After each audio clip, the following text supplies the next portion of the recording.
Hello, আসসালামু আলাইকুম viewers, কেমন আছেন? আশা করি ভালো আছেন। আলহামদুলিল্লাহ আমিও ভালো আছি। আজকে আমি গাজরের একটি রেসিপি নিয়ে হাজির হলাম। আশা করছি কিছুটা হলেও যারা নতুন তাদের কিছুটা হলেও উপকারে আসবে।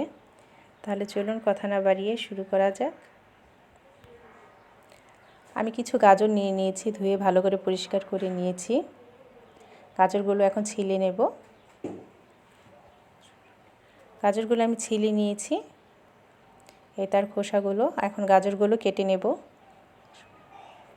গাজরগুলো আমি দেখুন কেটে নিয়েছি। গাজর সিদ্ধ করতে ভালো হয় যদি কেটে নেওয়া যায়, তাড়াতাড়ি সিদ্ধ হয়। আমি গোল গোল করে কেটে নিয়েছি। চুলায় আমি একটি হাঁড়ি বসিয়ে দিয়েছি, এর মধ্যে গাজরগুলো দিয়ে দিয়েছি পানি দিয়ে। এখন সিদ্ধ করে নেব। পানি বলক চলে আসছে, আমি এর ভিতরে একটু নাড়াচাড়া করে দিচ্ছি।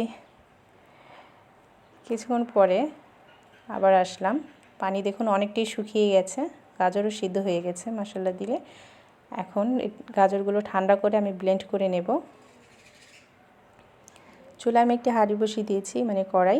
এর মধ্যে দিয়ে দিলাম 2 টেবিল চামচ ঘি, আর গাজরগুলো দিয়ে দিচ্ছি। দিয়ে এখন অনেকক্ষণ নাড়াচাড়া করব। দেখুন অনেকটাই শুকিয়ে গেছে।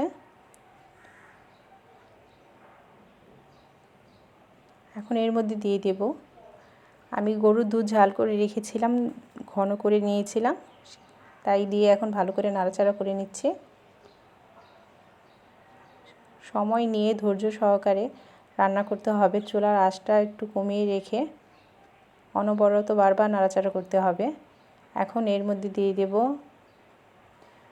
প্রায় 1 কাপের মতো চিনি দিয়ে দিলাম।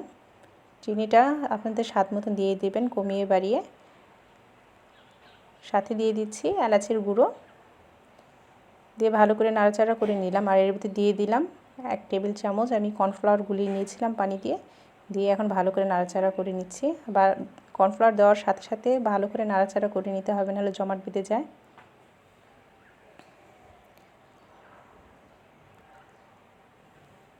অনেকটাই সময় আমরা একটি নাড়াচাড়া করে নেওয়ার পরে এর মধ্যে দিয়ে দিলাম কিছু পরিমাণে লবণ। লবণ দিলে স্বাদটা বেড়ে যায়।